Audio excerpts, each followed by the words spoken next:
Hi, welcome to Something Simple and Light with Tolu Alao. In this podcast, we talk about three key areas: process improvements, manufacturing excellence, data analytics, and visualization. The goal of this podcast is to discuss practical ways to improve your operations day in, day out.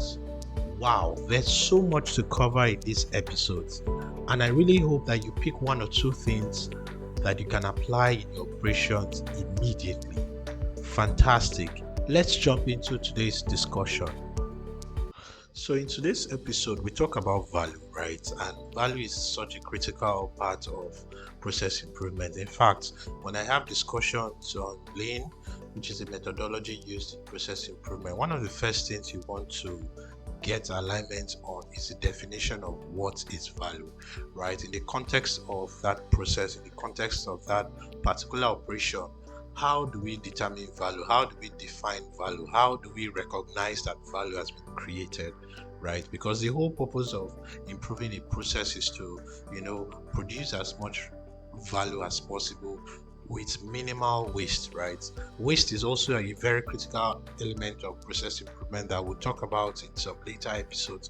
But let's stick to our discussion for today in terms of value, right? So, how do we define value? One of the first things you need to note is that value is defined by the customer, right? The consumer or the end user, the person who would use this service. How do we define value in the eye of the customer? Thinking about the customer in view, how or what is valuable to this customer, right? And there are a couple of areas that you want to think about when it comes to value or the discussion around value. And one of such things is, what do the customers want, right? What do they want?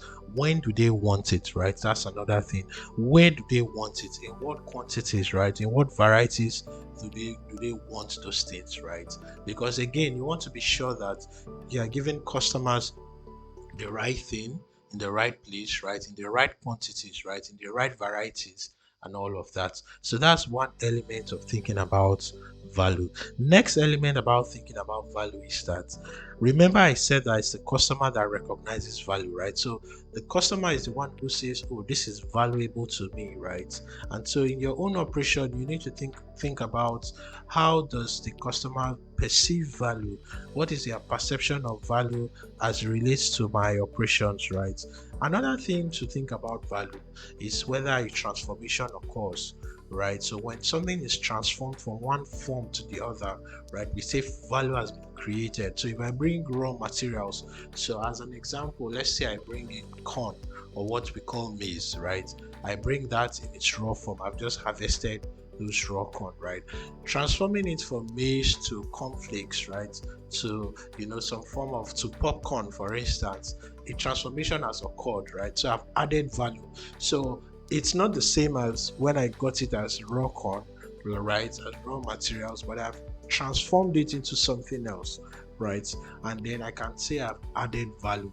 So transformation is another thing that that gives us that notion of value. Has a transformation occurred? Has it been changed from one form to the other, or from one state to the other? Has it been moved from one location to the other? For instance, think about water. For instance, you can drink water in its room temperature, right? But I can cool water and the water is cold. I've done some form of transformation, and then I can sell that to you, right? During a very hot season. Take cold water. Yes, you might say, "Oh, what have I done?" But you've transformed, that product, right? And then I can charge a premium for that because I've added value to that product. So that's another way to think about value, right? Another way to think about value is in terms of whether we are doing it right the first time, right? Are we doing this process? So let's say I'm trying to produce something, I'm trying to do something. So imagine that you give your tailor a material to sew a particular clothes for you. He has taken your measurements and he has done all of that. And then when the final product comes out, the size is all wrong, right? It's so tight you can't even wear it, right? And then the tailor has to take it back and cut all those threads, cut everything, and resew this clothes again. Right, the second time that it's being done, they are not adding value to you. In fact, he has wasted your resources. Value has not been created initially because now they have to do it again. Right, and so the concept is that you want to be able to get it right at first. Any form of second work, third work, you're reworking, then you're not creating value. Right, instead you're creating waste, because now you have wasted everybody's time. In fact, you might have to maybe get another material, you might have to wait longer and all of that. So value, in terms of how we're able to get it right the first time, is also a way we define value. Once we don't get it right the first time, any other attempts to getting it right, it's no longer value adding. It's a non-value adding steps a step that we've done here, right? So I hope that has been clear so far. So let me just do a quick recap of what we discussed so far. First of all, we said that it's a customer that defines value. It's a customer that recognizes value, right? The second thing we also mentioned so far is that value involves some form of transformation, some form of change, right? And the third thing that we just mentioned is that it involves getting it right the first time, right? So value adding steps, right, are steps that you do it first and you do it right? You get it right the first time, right? So let's get into some practical ways to think about value. So let's assume you go into one of these popular restaurants, right, or the popular fast food chains that we have: Burger King, KFC, Domino's Pizza, and all of that, right? And then you step in, you enter the gate, right, or you enter the door. you know the security guard or whoever welcomes you. "Oh, you're welcome to this restaurant." And then you go and queue. There's a long queue, and then when you get to the queue, you're asked, "What do you want?" And then just imagine that this process is not efficient, right? So in this particular restaurant, there's no menu, there's no picture, there's nothing to see. They just ask you, "What do you want?" And at first you are confused because you don't even know what options are available. Can I ask for turkey? Can I ask for goat meat? Can I ask for pounded yam and all of that, right? And then you start asking questions and tell "No, we don't sell that here. We sell ice cream, right, or pizza, here," and all of that. So first of all, you have wasted time, right, asking all those questions. And you're like, "Okay, I want this quantity. How do you sell your portions?" And they're telling you that just tell us how many portions you want, and when we serve it, you can. And that's again another waste of time, because there's no way to measure how much of a portion contains, and whether it's going to be sufficient for you, or whether you're going to have to work. So there's going to be bound to be some miscommunication or misalignment, because again, it's either they serve you what you're not comfortable with, it's not enough, or it's too much, right? And all of that. And then you move to the next process. They tell you that, "Oh no, it's not, I'm not the one paying. You can't pay to me. You need to go to somebody." They go and call somebody else, and then the person comes, and the person doesn't really know the content of what you bought, right? And I'm just giving you, a typical example of what you find in unstructured businesses, right? So you have processes where they are not designed in a way to create as much value as quickly as possible, right? So you have a lot of non-value added steps, right? So let's compare that to a process that has been streamlined and has some form of value. So the moment you enter, you enter the eatery, you go straight to the queue, you have pictures of menus, right? You can see the prices. You even have, in some of the restaurants that I've been to, you have some form of physical model of what the quantity is. So let's say you want to get ice cream. They tell you that this is small, this is medium, and this is large, and this is what the container looks like. So when we serve you small, you know what small looks like, right? So they're already creating value, because you can already visualize. You're not wasting time, right? You can physically see. So you have some show glass where you can see what you are getting, you can see what is available in what quantity, and you can course correct as you order. So while the order is being fulfilled, you can say, "No, please add more. I want another portion. No, that's enough. Don't add this. Don't do this." you know and immediately that order is being taken, the same person that is taking the order is already taking note of what has been bought, and it transfers that to the next process. That handshake occurs almost immediately, right? And then your order is properly accounted for, you get your cost, and your customer is fulfilled, is happy, everybody is happy. And all of this happens within 5 minutes, versus the first example where there's bound to be a lot of miscommunication, arguments here and there, and then you've wasted 15 minutes. And then just imagine that you have to go through this inefficiency for every customer. Before you know it, you can only fulfill in a day maybe 5-10 customers, because you're having back and forth on simple things that you could easily have done. So you want to think about your processes and what steps in your processes adds value to the customer, and what step does not add value to your customer. So think about it. Does is this process necessary? Is it nice to do, or I'm just doing this because that's what I think I should do? Walk through the customer. There's what we call customer journey, where you're able to assume the role of a customer and go through your process and think about it. Is this step required? Can I streamline this step? Can I eliminate this step? Can I minimize the amount of changeovers, right? Or the amount of transfers from one person to the other? Can I minimize or even outsource or even completely, take this out of my process, right?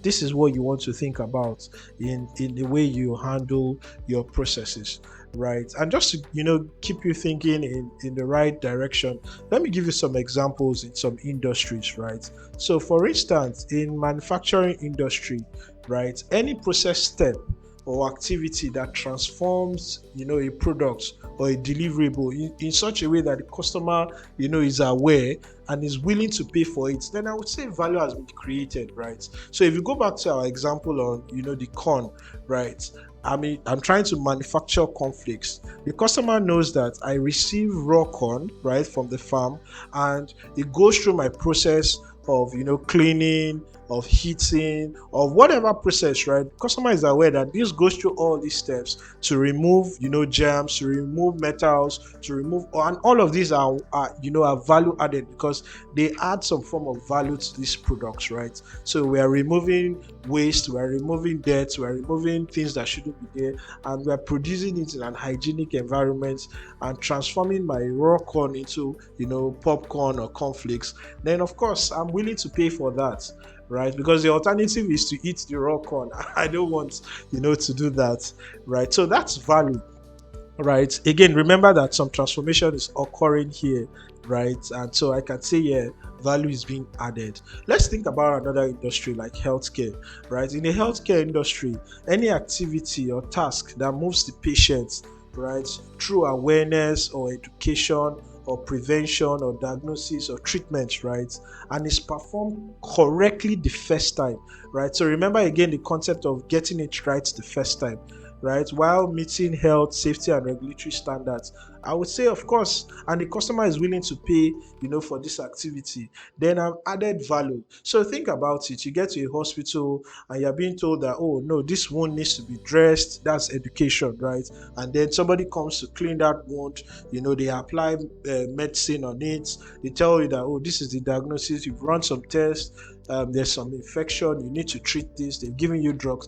That is value being added, that's value being created, versus going to a hospital, right, where they're telling you, sit down here, you need to fill this form, from filling this form you need to fill that form. And it can be so inefficient in such a way that you're filling 3, 4, 5 forms that are asking for similar information, maybe with just one or two things, whereas this could have just been one major form that can even be filled probably at the end, right, and all. So you want to think about your processes and the activities and ask whether it takes your customer through that journey in such a way that they get the best out of their experience, right? So let's take one final industry and let's think about the public sector, right, or government, right? So again, we're thinking about process steps or activities or tasks, that transforms deliverables in such a way that the customer and the community, right, is aware of what is happening and they are willing to pay for it,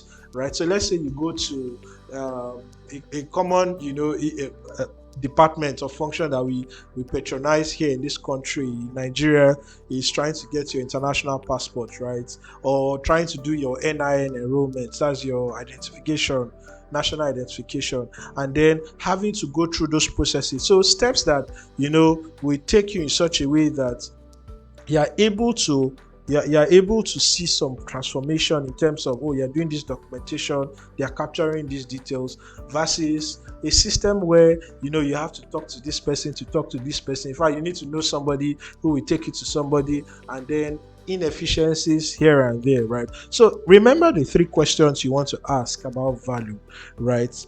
Does the customer recognize this step as value adding? Is it value adding to the customer, right? Does it transform the process or transform a product or service? Is there any transformation occurring, right, as a result of moving from one step to the other?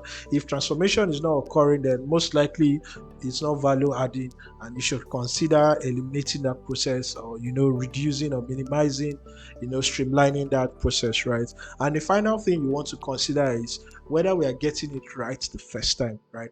Any form of rework is not value adding. If I have to, rework a process, redo what I've done, then I'm no longer adding value, right? So you want to get it right the first time, right?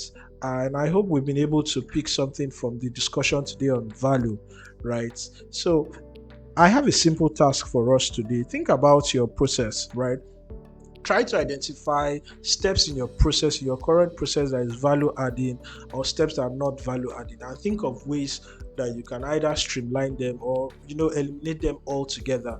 So look through your process, try to draw them step by step. When a customer comes, how do they start, where do they get to, who do they need to meet, what part of their processes does it involve, right?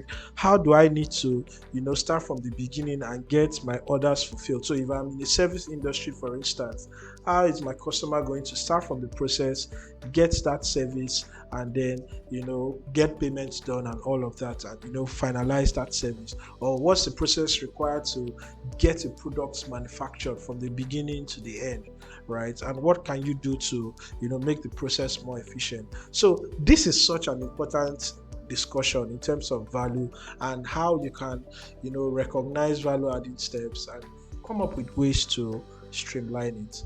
All right, fantastic. I trust you've been able to pick something from today's episode, and I look forward to hearing about your success. For more content like this and to keep in touch, you can follow me on LinkedIn at Tolu Alao.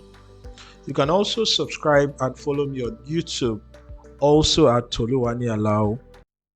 Until next time, just give me something simple and light.